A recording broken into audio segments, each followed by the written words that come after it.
kom ek raai, payday is verby en jy het nie al jou rekeninge betaal nie.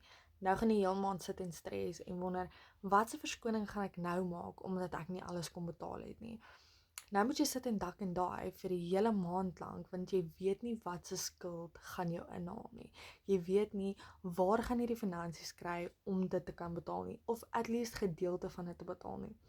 I know the feeling, I was there, maandelang wat my man daelang weg van die huis af moet werk en ek kon nog steeds nie al my rekening betaal nie.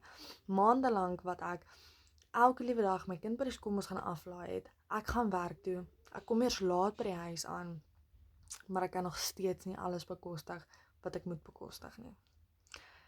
En dit is presies hoekom ek gekies het om 'n ander rigting te stap, as om in te plak by die 9-to-5 grid wat my nog steeds nie gaan help nie, wat nog steeds nie vir my al my rekeninge gaan betaal nie. So ek sê vir jou, leer hoe om geld te maak aanlyn, sodat jy meer kan doen vir jou gesin en nie hoef te dak en dive vir die skuldeisers nie. So as jy reg is om my journey aan te pak, sit vir my 3 in die kommentaar, gee ek vir jou meer inligting.